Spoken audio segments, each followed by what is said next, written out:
Hi there, I'm Dr. Crystal Lee, here to talk to you about the summer before you drop off your kid at college. So this is a really tough time for parents because that kid is your baby, right? It's the process of letting go, which is really difficult for most parents. So I want you to take into consideration three things the summer before. So one, don't take it personally. Your emerging adult, teenager, they're probably going to be a little bratty and they're not going to spend a lot of time with you, or they might even say really mean things to you or be pushing you away.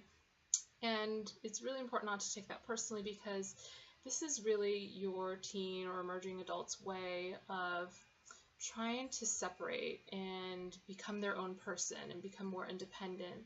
And also, for a lot of people, it's easier to leave when you're leaving something bad, right? So they're trying to make you, the family, whatever, the bad thing, so it's easier to let go, which sounds horrible because it's the summer before your kid is leaving. All you want to do is have great fun times and wonderful things, right? So just don't take it too personally if that ends up happening. Number two is you want to anticipate some things and have those big talks before your kid leaves for college. So you know your kid best, you know what they're going to struggle with. And I had another video talking about 4 other areas to consider with the transition to college. So in terms of life skills and executive functioning, interpersonal skills, health and wellness, you know where your kid is probably going to falter a little.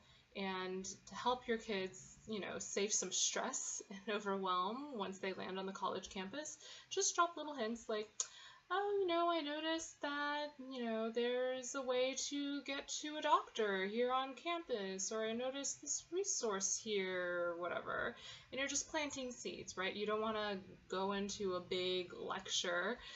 That'll just make your college-bound kid pretty upset and annoyed, but just dropping little hints so you're planting seeds. So when they go off to college and something happens, they're like, oh yeah, I remember mom, dad told me about XYZ, whatever.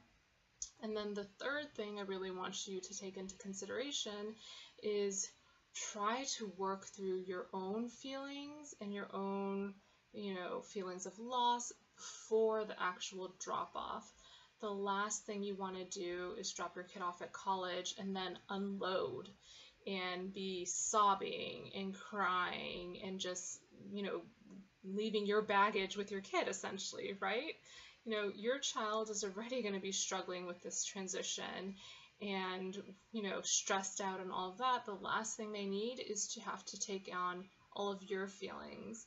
And I know it's natural to cry, tear up. That's fine. Like, I'm not saying don't cry at all. I don't want you to be a robot. But just really be mindful of working through your own feelings of loss and letting go before the actual drop-off day, or else it's going to be very messy and very stressful for everyone. So I'm going to do a couple of more videos, one more about the actual drop-off day, and then a third video about the aftermath of the drop-off. So I hope you tune in for those next 2 videos, and if you have any questions, just drop a comment below. Thanks!